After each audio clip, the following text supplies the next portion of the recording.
Naturally मैं क्योंकि एक मुस्लिम उसमें रहता था और एक बड़ी सफेद लंबी दाढ़ी थी। उसने मुझे बुलाया, उसने कहा तुम हिंदू हो? मैंने कहा नहीं। कहता मेरे साथ आओ। मैं उसके साथ चला गया। उसने कहा देखो तुम हिंदू हो। मैंने कहा आप क्यों कहते हैं? ಅದು ಮೇ ಕೊನೆಯ ವಾರ 1984 ಅಮೃತ್ಸರದ ರೈಲ್ವೆ ಸ್ಟೇಷನ್ ಪಕ್ಕ ಒಂದು ಬೀದಿಯಲ್ಲಿ ಹೋಗುತ್ತಿರುವಾಗ ಪೊಲೀಸರಿಗೆ ಒಬ್ಬ ಭಿಕ್ಷಕನ ಮೇಲೆ ಕಣ್ಣು ಬೀಳುತ್ತದೆ. ಪೊಲೀಸರು ಭಿಕ್ಷಕ ಅಂತ ಸುಮ್ಮನೆ ಹೋಗಬಹುದಾಗಿತ್ತು. ಆದ್ರೆ ಅದು ಮೇ ತಿಂಗಳಾದರೂ ಕೂಡ ಆ ಭಿಕ್ಷಕ ಮಾತ್ರ ತನ್ನ ದೇಹದ ಮೇಲೆ ಕಂಬಳಿ ಹಾಕಿಕೊಂಡು ಕುಳಿತಿರುವುದು ಅವರಿಗೆ ಕೊಂಚ ವಿಚಿತ್ರ ಅನಿಸುತ್ತದೆ. ಹೀಗಾಗಿ ಮುಂದೆ ಹೋದಂತಹ ಪೊಲೀಸ್ ಜೀಪು ವಾಪಸ್ಸು ಬರುತ್ತದೆ. ಆ ಭಿಕ್ಷಕನನ್ನ ತಮ್ಮ ಬಳಿ ಕರೆಯುತ್ತಾರೆ. ಆದ್ರೆ ಆ ಭಿಕ್ಷಕ ಮಾತ್ರ ಅಲ್ಲಿಂದ ಎದ್ದು ಬರೋದಿಲ್ಲ. ಸಿಟ್ಟಿಗೆದ್ದ ಆ ಲೇಡಿ ಇನ್ಸ್ಪೆಕ್ಟರ್ ಆ ಭಿಕ್ಷಕನ ಹತ್ತಿರ ಹೋಗಿದ್ದಾಳೆ. ನಿನ್ಗ್ಯಾಕೋ ಇಷ್ಟೊಂದು ಸೊಕ್ಕು? ನಾನು ಕರೆದರೂ ನೀನು ಬರುತ್ತಿಲ್ಲ, ಯಾಕೆ ಅಂತ ಕೇಳುತ್ತಾಳೆ. ಅದಕ್ಕೆ ಭಿಕ್ಷಕ ಮಾತ್ರ ಕ್ಯಾರೆ ಅನ್ನೋದಿಲ್ಲ. ದೂರದಲ್ಲಿ ಯಾರೋ ಇಬ್ಬರು ವ್ಯಕ್ತಿಗಳು ಹೋದದನ್ನ ಆ ಭಿಕ್ಷಕ ಗಮನಿಸುತ್ತಿದ್ದ. ಆ ಲೇಡಿ ಇನ್ಸ್ಪೆಕ್ಟರ್ ಹತ್ರ ನೋಡುತ್ತಾನೆ ಇರಲಿಲ್ಲ. ಅದೇ ಸಂದರ್ಭದಲ್ಲಿ ಅವನ ಬಳಿ ಇದ್ದಂತಹ ಒಂದು ವೈರ್ಲೆಸ್ ಫೋನ್ ಅನ್ನ ತೆಗೆದು ಯಾರಿಗೋ ಏನೋ ಇನ್ಫಾರ್ಮೇಶನ್ ಕೊಡುವ ಹಾಗೆ ಆ ಪೊಲೀಸರಿಗೆ ಅನಿಸುತ್ತದೆ. ತಕ್ಷಣವೇ ಆ ಪೊಲೀಸರಿಗೆ ಆ ಭಿಕ್ಷಕ ಯಾರು ಅಂತ ಗೊತ್ತಾಗಿ ಹೋಗಿತ್ತು. ಅಲ್ಲೇ ಕುಳಿತಂತಹ ಆ ಲೇಡಿ ಇನ್ಸ್ಪೆಕ್ಟರ್ ಮತ್ತು ಅಕ್ಕಪಕ್ಕ ಇದ್ದ ಕಾನ್ಸ್ಟೇಬಲ್ ಬೆಚ್ಚಿ ಬಿದ್ದಿದ್ದರು. ಮೇಲಾಗಿ ಆ ಇನ್ಸ್ಪೆಕ್ಟರ್ ಆ ಭಿಕ್ಷಕನಿಗೆ ಎದ್ದು ಸಲ್ಯೂಟ್ ಕೂಡ ಹೊಡೆದೇ ಬಿಟ್ಟಿದ್ದಳು. ಅದನ್ನ ನೋಡಿದಂತಹ ಕಾನ್ಸ್ಟೇಬಲ್ ಕೂಡ ಆ ಭಿಕ್ಷಕನಿಗೆ ಸಲ್ಯೂಟ್ ಹೊಡೆದಿದ್ದರು. ಅಲ್ಲಿಂದ ಅವರು ಜೀಪ್ ಅನ್ನ ಹತ್ತಿಕೊಂಡು ಮುಂದೆ ಹೋಗಿದ್ದಾರೆ. ಆಮೇಲೆ ಆ ಇಬ್ಬರು ಕಾನ್ಸ್ಟೇಬಲ್ಗಳು ಇನ್ಸ್ಪೆಕ್ಟರ್ಗೆ ಯಾಕೆ ನೀವು ಆ ಭಿಕ್ಷಕನಿಗೆ ಸಲ್ಯೂಟ್ ಹೊಡೆದಿರಿ ಅಂತ ಕೇಳಿದಾಗ ಆ ಲೇಡಿ ಇನ್ಸ್ಪೆಕ್ಟರ್ ಹೇಳಿದ್ದು ಆ ವ್ಯಕ್ತಿ ಸಾಮಾನ್ಯ ವ್ಯಕ್ತಿಯಲ್ಲ, ಅವರೇ ಅಜಿತ್ ದೋವಲ್ ಅಂದಾಗ ಆ ಕಾನ್ಸ್ಟೇಬಲ್ ಹಾಗೂ ಆ ಜೀಪ್ ಡ್ರೈವರ್ ಎದೆ ಝಲ್ಲೆಂದಿತ್ತು. ಹೌದು ಸ್ನೇಹಿತರೆ, ಅವರೇ ಭಾರತದ real James Bond Ajit Doval. ಭಾರತದ ರಾಷ್ಟ್ರೀಯ ಭದ್ರತೆಯಲ್ಲಿ ಅಜಿತ್ ದೋವಲ್ ಎಂಬ ಹೆಸರು ಕೇವಲ ಒಂದು ವ್ಯಕ್ತಿಯ ಹೆಸರಲ್ಲ, ಅದೊಂದು ಅದಮ್ಯ ಶಕ್ತಿ. ಇಂದಿನ ಆಧುನಿಕ ಭಾರತದ ಭದ್ರತಾ ನೀತಿಯನ್ನ ರೂಪಿಸುವಲ್ಲಿ ಇವರ ಪಾತ್ರ ಅತ್ಯಂತ ನಿರ್ಣಾಯಕವಾಗಿತ್ತು. 1968ರ ಬ್ಯಾಚ್ ನ ಕೇರಳ ಕೇಡರ್ನ IPS ಅಧಿಕಾರಿಯಾಗಿ ವೃತ್ತಿ ಜೀವನ ಆರಂಭಿಸಿದ ದೋವಲ್ ದೇಶದ 5ನೇ ರಾಷ್ಟ್ರೀಯ ಭದ್ರತಾ ಸಲಹೆಗಾರರಾಗಿ ಅಂದ್ರೆ NSA ಯಲ್ಲಿ ಸೇವೆಯನ್ನ ಸಲ್ಲಿಸಿದ್ದಾರೆ. ಶತ್ರು ರಾಷ್ಟ್ರಗಳ ಎದೆಯಲ್ಲಿ ನಡುಕ ಹುಟ್ಟಿಸುವ ಇವರ ಸಾಹಸಗಾಥೆಗಳು ಯಾವುದೇ ಒಂದು ರೋಚಕ ಸಿನಿಮಾಗಿಂತ ಕಡಿಮೆ ಇಲ್ಲ.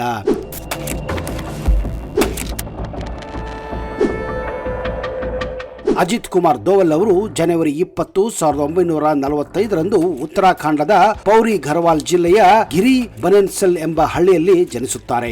ಇವರ ತಂದೆ ಮೇಜರ್ ಗುಣಾನಂದ್ ದೋವಲ್ ಅವರು ಭಾರತೀಯ ಸೇನೆಯಲ್ಲಿ ಅಧಿಕಾರಿಯಾಗಿದ್ದರು. ತಂದೆಯ ಶಿಸ್ತು ಮತ್ತು ದೇಶ ಪ್ರೇಮ ಅಜಿತ್ ಅವರ ಮೇಲೆ ಗಾಢ ಪ್ರಭಾವವನ್ನೇ ಬೀರಿದ್ದವು. ಮುಂದೆ ಅವರು ತಮ್ಮ ಪ್ರಾಥಮಿಕ ಶಿಕ್ಷಣವನ್ನ ರಾಜಸ್ಥಾನದ ಅಜ್ಮೀರ್ನ ರಾಷ್ಟ್ರೀಯ ಮಿಲಿಟರಿ ಶಾಲೆಯಲ್ಲಿ ಪೂರೈಸುತ್ತಾರೆ. ನಂತರ ಆಗ್ರಾ ವಿಶ್ವವಿದ್ಯಾಲಯದಿಂದ ಅರ್ಥಶಾಸ್ತ್ರದಲ್ಲಿ ಸ್ನಾತಕೋತ್ತರ ಪದವಿಯನ್ನ ಮುಗಿಸಿ ಮುಂದೆ ಅವರು UPSC ಜಾಯ್ನ್ ಆಗಿ IPS ಆಗುತ್ತಾರೆ. ದೋವಲ್ ಅವರು ತಮ್ಮ ವೃತ್ತಿ ಜೀವನದ ಬಹುಪಾಲು ಸಮಯವನ್ನ ಗುಪ್ತಚರ ಇಲಾಖೆ ಅಂದ್ರೆ ಇಂಟೆಲಿಜೆನ್ಸ್ ಬ್ಯೂರೋದಲ್ಲಿ ಕಳೆದಿದ್ದಾರೆ. ಅಜಿತ್ ದೋವಲ್ ಅವರು ಸುಮಾರು 7 ವರ್ಷ ಕಾಲ ಪಾಕಿಸ್ತಾನದಲ್ಲಿ ಮುಸ್ಲಿಂ ವೇಷ ಧರಿಸಿ ಗುಪ್ತಚರ ಅಧಿಕಾರಿಯಾಗಿ ಕೆಲಸ ಮಾಡಿದ್ದರು.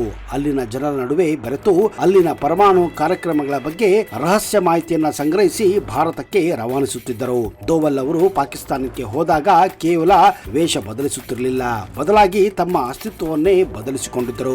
ಅಲ್ಲಿನ ಜನರ ಉರ್ದು ಭಾಷೆ, ನಮಾಜ್ ಮಾಡುವ ರೀತಿ ಮತ್ತು ಸಂಪ್ರದಾಯಗಳನ್ನು ಎಷ್ಟು ಕರಗತ ಮಾಡಿಕೊಂಡಿದ್ದರು ಅಂದ್ರೆ ಅಲ್ಲಿನ ಸ್ಥಳೀಯರು ಸಹ ಇವರು ಭಾರತೀಯ ಅಥವಾ ಹಿಂದೂ ಅಂತ ಕಿಂಚಿತ್ತು ಅನುಮಾನ ಬರುತ್ತಿರಲಿಲ್ಲ. ಆದರೆ ಒಮ್ಮೆ ದೋವಲ್ ಅವರು ಪಾಕಿಸ್ತಾನದ ಒಂದು ಮಸೀದಿಯಿಂದ ಹೊರಗೆ ಬರುತ್ತಿರುವಾಗ ಒಬ್ಬ ವೃದ್ಧ ಮುಸ್ಲಿಂ ಮುಲ್ಲಾ ಅವರು ಅವನನ್ನ ಕರೆದು ನೀನು ಹಿಂದೂ ಅಲ್ವಾ ಅಂತ ಕೇಳಿದ್ದಾರೆ. ದೋವಲ್ ಅವರು ನಿಜಕ್ಕೂ ಆಶ್ಚರ್ಯವಾಗಿದ್ದರು. ಮೊದಲು ದೋವಲ್ ಅವರು ಅಲ್ಲ ನಾನು ಮುಸ್ಲಿಂ ಎಂದು ವಾದ ಮಾಡಿದ್ದರು. ಆದ್ರೆ ಆ ವೃದ್ಧ ಬಿಡದೆ ಅವನನ್ನ ಒಂದು ಕೋಣೆಯಲ್ಲಿ ಕರೆದುಕೊಂಡು ಹೋಗಿ ನೀನು ಹಿಂದೂ ಅಂತ ಪದೇ ಪದೇ ಹೇಳಿದ್ದಾರೆ. बड़ी सफेद लंबी दाढ़ी थी। उसने मुझे बुलाया, उसने कहा तुम हिंदू हो? मैंने कहा नहीं। कहता मेरे साथ आओ। मैं उसके साथ चला गया। उसने कहा देखो तुम हिंदू हो? मैंने कहा आप क्यों कहते हैं? कहने उसने कहा देखिए आपके कान छिदे हुए हैं। तो मैंने कहा हाँ ये तो है, मैं जब पैदा हुआ था तो था। मैंने कहा मैं बाद में कन्वर्ट हुआ। उसने कहा तुम बाद में भी कन्वर्ट नहीं हुए। उसने कहा कि इसकी ಪ್ಲಾಸ್ಟಿಕ್ ಸರ್ಜರಿ करवा लो, इस तरह से घूमना ठीक नहीं है। ಆಗ ದೋವಲ್ ಅವರು ನಾನು ಹಿಂದೂ ಅಂತ ನೀವು ಹೇಗೆ ಹೇಳುತ್ತೀರಾ ಅಂತ ಕೇಳಿದಾಗ ನಿನ್ನ ಕಿವಿಯಲ್ಲಿ ಚುಚ್ಚಿದ ಗುರುತಿದೆ, ಇದು ಹಿಂದೂಗಳಲ್ಲಿ ಮಾತ್ರ ಇರೋದು ಅಂತ ಹೇಳಿದ್ದಾರೆ. ಆಗ ದೋವಲ್ ಅವರು ಕೂಡಲೇ ಸಾವರಿಸಿಕೊಂಡು ನಾನು ಚಿಕ್ಕವನಿದ್ದಾಗ ನನ್ನ ತಾಯಿ ನನಗೆ ಕಿವಿ ಚುಚ್ಚಿದ್ದರು, ಆದ್ರೆ ನಾನು ಮತಾಂತರಗೊಂಡಿದ್ದೇನೆ ಅಂತ ಸುಳ್ಳು ಹೇಳಿದ್ದಾರೆ. ಆ ವೃದ್ಧ ದೋವಲ್ ಅವರನ್ನ ಒಳಗೆ ಕರೆದುಕೊಂಡು ಹೋಗಿ, ನಿನ್ನ ಗುರುತನ್ನ ಪ್ಲಾಸ್ಟಿಕ್ ಸರಜಿ ಮೂಲಕ ಅಳಿಸಿಕೋ, ಇಲ್ಲದಿದ್ದರೆ ಇಲ್ಲಿ ನಿನಗೆ ತೊಂದರೆ ಆಗಬಹುದು ಅಂತ ಕಿವಿ ಮಾತನ್ನ ಹೇಳಿದ್ದಾರೆ. ಈ ಮಾತನ್ನ ಕೇಳಿ ದೋವಲ್ ಕೂಡ ಆಶ್ಚರ್ಯಚಕಿತರಾಗಿದ್ದರು.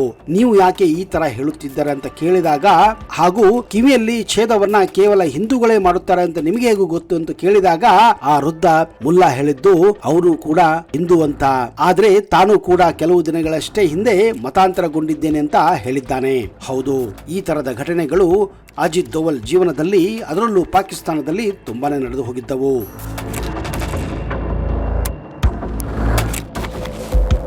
ಪಾಕಿಸ್ತಾನದ ರಾವಲ್ಪಿಂಡಿ ಹತ್ತಿರ ಇರುವ ಕೊಹಟಾದ ಖಾನ್ ರಿಸರ್ಚ್ ಲ್ಯಾಬೊರೇಟರಿಯಲ್ಲಿ ಪಾಕಿಸ್ತಾನದ ಪರಮಾಣು ವಿಜ್ಞಾನಿ ಎಕ್ಯೂ ಖಾನ್ ನೇತೃತ್ವದಲ್ಲಿ ಭಾರತದ ವಿರುದ್ಧ ರಹಸ್ಯವಾಗಿ ಪರಮಾಣು ಬಾಂಬ್ ತಯಾರಿಸುವ ಕೆಲಸ ಅಲ್ಲಿ ನಿರಂತರವಾಗಿ ನಡೆದಿತ್ತು.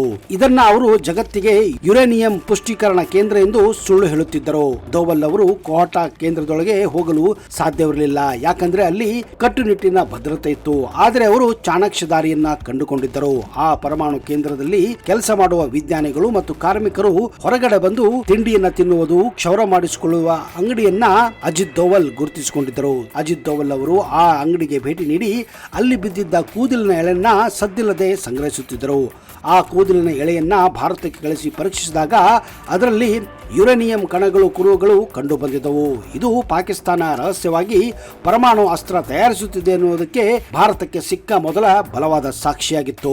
ಈ ಕಾರ್ಯಾಚರಣೆಯಿಂದ ಗೊತ್ತಾಗುತ್ತದೆ ದೋವಲ್ ಅವರು ಪಾಕಿಸ್ತಾನದ ಮಿಲಿಟರಿ ಗುಟ್ಟನ್ನ ಹೇಗೆ ಕಂಡುಹಿಡಿಯುವುದರಲ್ಲಿ ಎಷ್ಟು ಪ್ರವೀಣರು ಎಂದು ಸಾಬೀತುಪಡಿಸಿತು. ಕೇವಲ ಒಬ್ಬ ಭಿಕ್ಷುಕನೋ ಅಥವಾ ಸಾಮಾನ್ಯ ವ್ಯಕ್ತಿಯೋ ಮಾಡಬಹುದಾದಂತಹ ಕೆಲಸದ ಮೂಲಕ ದೇಶದ ಸುರಕ್ಷತೆಗಾಗಿ ಮಹತ್ತರವಾದ ಕೊಡುಗೆಯನ್ನ ಅಜಿತ್ ನೀಡಿದ್ದರು. ಇಂತಹದೇ ಒಂದು ಘಟನೆ 1984ರಲ್ಲಿ ಅಮೃತ್ಸರದ ಸ್ವರ್ಣ ಮಂದಿರದಲ್ಲಿ ಉಗ್ರರು ಅಡಗಿದ್ದಾಗ ದೋವಲ್ ಅವರು ರಿಕ್ಷಾ ಎಳುವನ ವೇಷದಲ್ಲಿ ಮಂದಿರದೊಳಗೆ ನುಗ್ಗಿದ್ದರು. ತಾನು ಪಾಕಿಸ್ತಾನದ ISI ಏಜೆಂಟ್ ಅಂತ ಆ ಉಗ್ರರನ್ನ ನಂಬಿಸಿ ಮಂದಿರದ ಒಳಗೆ ಇರುವ ಪರಿಸ್ಥಿತಿ ಮತ್ತು ಉಗ್ರರ ಶಸ್ತ್ರಾಸ್ತ್ರ ಬಗ್ಗೆ ಸಂಪೂರ್ಣ ಮಾಹಿತಿಯನ್ನ ಭಾರತೀಯ ಸೇನೆಗೆ ನೀಡಿದ್ದರು. ಇದು ಸೇನೆಯ ಕಾರ್ಯಾಚರಣೆಗೆ ದೊಡ್ಡ ಬಲವನ್ನೇ ನೀಡಿತ್ತು. ಮುಂದೆ ಆಪರೇಷನ್ ಬ್ಲೂ ಸ್ಟಾರ್ ಸಕ್ಸಸ್ ಕೂಡ ಆಗಿತ್ತು. ಮಿಜೋರಂನಲ್ಲಿ ಬಂಡುಕೋರರ ದಂಗೆ ಇದ್ದಾಗ ಅಜಿತ್ ದೋವಲ್ ಅವರು ಬಂಡುಕೋರರ ಶಿಬಿರಕ್ಕೆ ನುಗ್ಗಿ ಅವರ ಮುಖ್ಯಸ್ಥರನ್ನ ಮನವೊಲಿಸಿ ಯಶಸ್ವಿಯಾಗಿದ್ದರು. ಈ ಮೂಲಕ 1986ರ ಮಿಜೋ ಶಾಂತಿ ಒಪ್ಪಂದಕ್ಕೆ ನಾಂದಿ ಹಾಡಿತ್ತು. ಆದರೆ ಇವರು ಮಾಡಿದಂತಹ ಈ ಎಲ್ಲ ಪರಾಕ್ರಮಗಳನ್ನ ಕಾಂಗ್ರೆಸ್ ಸರ್ಕಾರ ಪರಿಗಣಿಸಿರಲಿಲ್ಲ.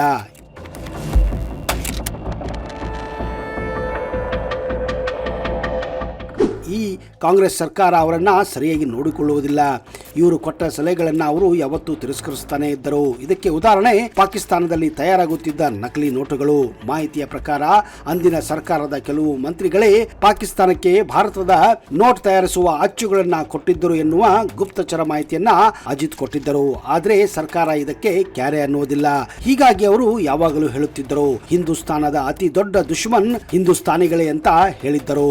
ಮುಂದೊಂದು ದಿನ ಭಾರತಕ್ಕೆ ಒಳ್ಳೆಯ ಸರ್ಕಾರ ಬರುತ್ತೆ, ದೇಶ ಪ್ರೇಮ ಇರುವ ಸರ್ಕಾರ ಬರುತ್ತೆ, ಆಗ ಇವುಗಳ ಮೇಲೆ ಕ್ರಮ ಕೈಗೊಳ್ಳುತ್ತಂತ ಅವರು ತಮ್ಮ ಮಾತುಗಳನ್ನ ಹೇಳುತ್ತಾನೆ ಇದ್ದರು.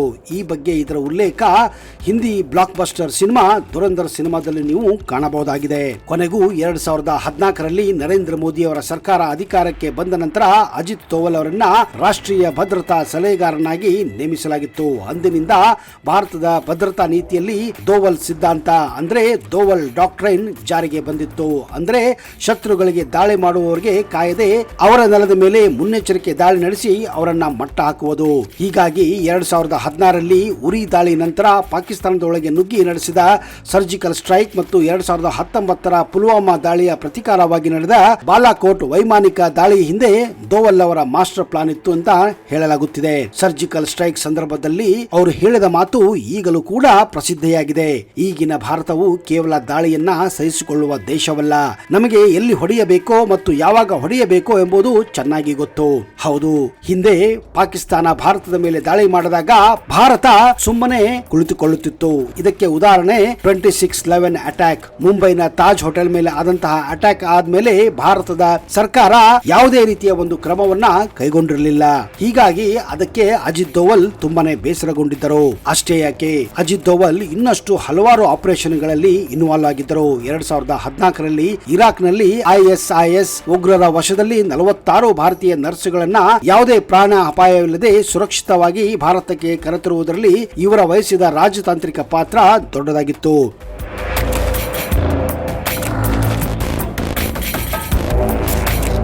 ಜಮ್ಮು ಮತ್ತು ಕಾಶ್ಮೀರನ ವಿಶೇಷ ಸ್ಥಾನಮಾನವನ್ನು ರದ್ದುಗೊಳಿಸಿದ ಸಂದರ್ಭದಲ್ಲಿ ಕಣಿವೆಯಲ್ಲಿ ಯಾವುದೇ ಹಿಂಸಾಚಾರ ನಡೆಯದಂತೆ ನೋಡಿಕೊಳ್ಳಲು ಅಜಿತ್ ದೋವಲ್ ಅವರು ಹಗಲಿರುಳು ಶ್ರಮಿಸಿದ್ದರು. ದೋವಲ್ ಅವರ ಅಪ್ರತಿಮ ಸೇವೆಗಾಗಿ ಅವರಿಗೆ ಹಲವು ಪ್ರಶಸ್ತಿಗಳು ಕೂಡ ಲಭಿಸಿವೆ. ಅವರು ಕೀರ್ತಿ ಚಕ್ರ ಪ್ರಶಸ್ತಿ ಪಡೆದ ಮೊದಲ ಪೊಲೀಸ್ ಅಧಿಕಾರಿಯಾಗಿದ್ದಾರೆ. ಈ ಪ್ರಶಸ್ತಿಯನ್ನ ಸಾಮಾನ್ಯವಾಗಿ ಯುದ್ಧ ಕಾಲದ ಸಾಹಸಕ್ಕಾಗಿ ಸೇನಾ ಅಧಿಕಾರಿಗಳಿಗೆ ಮಾತ್ರ ನೀಡಲಾಗುತ್ತಿತ್ತು. ಇದರೊಂದಿಗೆ ಅವರಿಗೆ ಪೊಲೀಸ್ ಪದಕ ಮತ್ತು ರಾಷ್ಟ್ರಪತಿ ಪ್ರಶಸ್ತಿ ಕೂಡ ಲಭಿಸಿದೆ. ಅಜಿತ್ ದೋವಲ್ ಅವರ ಪತ್ನಿ ಹೆಸರು ಅನು ದೋವಲ್. ಇವರು ಮೂಲತಃ ಕೇರಳದವರು. ಅಜಿತ್ ದೋವಲ್ ಅವರು ಕೇರಳದ ಕೆಡರ್ IPS ಅಧಿಕಾರಿಯಾಗಿದ್ದರಿಂದ ಅಲ್ಲಿಯೇ ಅವರ ಪರಿಚಯವಾಗಿ ವಿವಾಹ ಆಗಿತ್ತು. ದೋವಲ್ ಅವರು ಪಾಕಿಸ್ತಾನದಲ್ಲಿ ಅಜ್ಞಾತವಾಸದಲ್ಲಿದ್ದಾಗ ಮತ್ತು ಅನೇಕ ಅಪಾಯಕಾರಿ ಕಾರ್ಯಾಚರಣೆಗಳಿದ್ದಾಗ ಅನು ದೋವಲ್ ಅವರು ಕುಟುಂಬವನ್ನ ಸಮರ್ಥವಾಗಿ ನಿಭಾಯಿಸುತ್ತಿದ್ದರು. ಅಜಿತ್ ದೋವಲ್ ಅವರಿಗೆ ಇಬ್ಬರು ಪುತ್ರರಿದ್ದಾರೆ. ಒಬ್ಬ ಶೌರ್ಯ ದೋವಲ್, ಇವರು ಉದ್ಯಮಿ ಮತ್ತು ರಾಜತಾಂತ್ರಿಕ ಚಿಂತಕರ ಚಾವಡಿಯಾದ ಇಂಡಿಯಾ ಫೌಂಡೇಶನ್ ನ ನಿರ್ದೇಶಕರಾಗಿದ್ದಾರೆ. ಇನ್ನೊಬ್ಬ ಪುತ್ರ ವಿವೇಕ್ ದೋವಲ್, ಇವರು ಚಾರ್ಟರ್ಡ್ ಫೈನಾನ್ಸಿಯಲ್ ಅನಲಿಸ್ಟ್ ಆಗಿದ್ದು ವಿದೇಶದಲ್ಲಿ ನೆಲೆಸಿದ್ದಾರೆ. ಅಜಿತ್ ದೋವಲ್ ಅವರು ಇಂದು ಕೇವಲ ಒಬ್ಬ ಅಧಿಕಾರಿಯಲ್ಲ, ಬದಲಾಗಿ ಭಾರತದ ರಕ್ಷಣಾ ಗೋಡೆಯಾಗಿದ್ದಾರೆ. ಪಾಕಿಸ್ತಾನದ ಕುತಂತ್ರಗಳಲ್ಲಿ ಅಥವಾ ಚೈನಾದ ಅತಿಕ್ರಮಣದಲ್ಲಿ ದೋವಲ್ ಅವರ ಬಳಿ ಎಲ್ಲದಕ್ಕೂ ಉತ್ತರವಿತ್ತು. ಅವರ ಆಕ್ರಮಣಕಾರಿ ರಕ್ಷಣಾ ನೀತಿಯು ಭಾರತವನ್ನ ಜಾಗತಿಕ ಮಟ್ಟದಲ್ಲಿ ಭದ್ರತಾ ಶಕ್ತಿಯಾಗಿ ಹೊರಹೊಮ್ಮಿಸಿದೆ. ಸ್ನೇಹಿತರೆ, ಈ ಒಂದು ರೋಮಾಂಚನಕಾರಿ ವ್ಯಕ್ತಿತ್ವದ ಬಗ್ಗೆ ನಿಮ್ಮ ಅನಿಸಿಕೆಯನ್ನ, ನಿಮ್ಮ ಅನುಭವವನ್ನ ದಯವಿಟ್ಟು ಕಮೆಂಟ್ ಬಾಕ್ಸ್ ಅಲ್ಲಿ ಹಾಕಿ.